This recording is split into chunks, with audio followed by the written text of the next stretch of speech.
রাজ্য চলে যাবে বলে এদিকে শঙ্করচূড় আজ ছবি চলছে। তবে যাই যাই, এবার আমি স্বর্গ রাজ্যে যাব।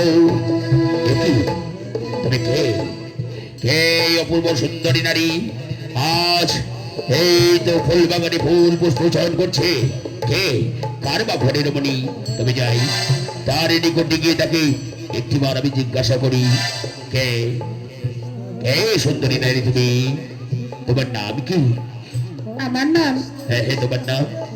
আগে আমার নাম তুলসী। কি বললে? তোমার নাম তুলসী?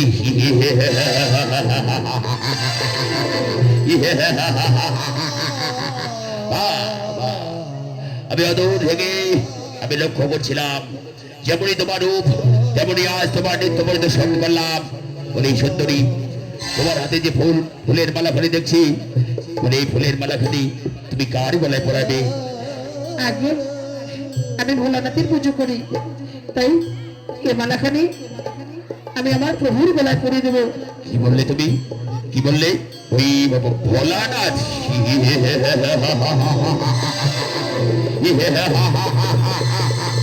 এই শ্মশানে মশানে পড়ে থাকে গাজা ধুতুরা ভাং খেয়ে নিশায় বিবর হয়ে আর সেই বাংলা ভোলার গলায় তুমি মালা দেবে না?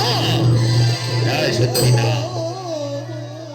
তুমি তার থেকে বড় তোমার ওই হাতের মালাখানি তুমি আমার গলায় পরিয়ে দিয়ে তুমি আমাকে স্বামী বলে শপথ।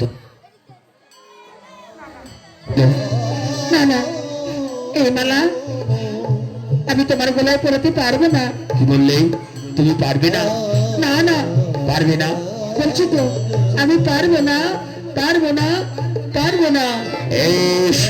তুমি জানো না, তুমি আমাকে চেনো না। এই সুন্দরী, আমি আমি অমর অমর তোমার পেয়েছি। আমি স্বর্গ মধ্য পাতাল এই ত্রিভুবনের অধীশ্বর আমি, আর তুমি তার কথা বেলা করছো না? সুন্দরী না। তুলসী, তোমাকে আমার বড্ড ভালো লেগেছে, তাই তুমি আর বিলম্ব না করে আমি বেরিয়েছিলাম যুদ্ধ যাত্রায়, কিন্তু তোমার যৌবন আজ আমাকে পাগল করে দিয়েছে। তাই আমার মনে মানুষ আজ জেগেছে, আমি তোমাকে করব আমার রাজরানী।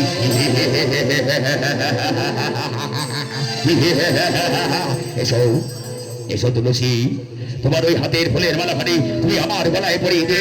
তুমি আমাকে স্বামী বলে শপথ করো। না না, এই মালা আমি আমি তোমার গলায় পরাতে পারবো না। পারবে না?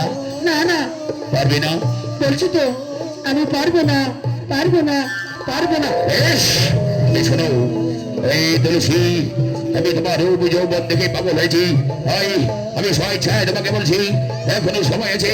তোমার ওই হাতের ফুলের মালাখানি তুমি আমার গলায় পরিয়ে দিয়ে তুমি আমাকে স্বামী বলে শপথ করো। এসো, যাও যা বলছি। না না, আমি পারবো না। কি? তুমি পারবে না?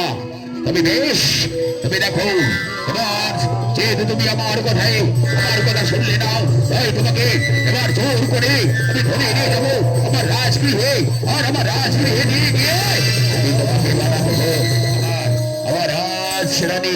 এসো এসো তুলসী, এসো, তুমি আমাকে ধরে দাও। এসো এসো তুলসী, এবারে এসো। কি? না না না না না, এসো এসো তুলসী, এসো এসো, দাও না তুমি, দাও, এসো এসো তুলসী, এসো। আমাকে ছেড়ে দাও বলছি, আমাকে ছেড়ে দাও। না না তুলসী, আমি বেরিয়েছিলাম যুদ্ধযাত্রায়, হয় তোমার অপূর্ব সুন্দর রূপ দেখে তুমি আমাকে পাগল করে দিয়েছ। এবার আমি তোমাকে নিয়ে যাব আমার রাজগৃহে। শঙ্করচূড়, কে কে তুমি? তবে শোনো শঙ্করচূড়, আমি পূর্বেই বলেছিলাম, যদি কেউ কোনোদিন তোমার স্ত্রী সতীত্ব হরণ করে, সেই দিনে হবে তোমার জীবনের শেষ দিন, সেই দিনে হবে তোমার মৃত্যু। বেশ বেশ, এই তো আজ আমাকে আগাম সতর্ক বার্তা জানিয়ে দিল এই দৈববাণী। আমি তোমাকে অনেক অনেক ধন্যবাদ জানাই। তাই আমি এই তুলসীকে আমি স্বর্গেও রাখবো না, আমি এই বর্তভাবে রাখবো না। এই তুলসীকে নিয়ে যাবো আমি পাতালে, যেখানে মানুষ তো দূরের কথা একটা পিঁপড়ে পর্যন্ত প্রবেশ করতে পারবে না। এই এসো তুলসী, এসো, আমি তোমাকে এই মুহূর্তে নিয়ে যাবো। এই মা বসবতী, এই মুহূর্তে তুমি আমার জায়গা করে দাও। আমি এই তুলসীকে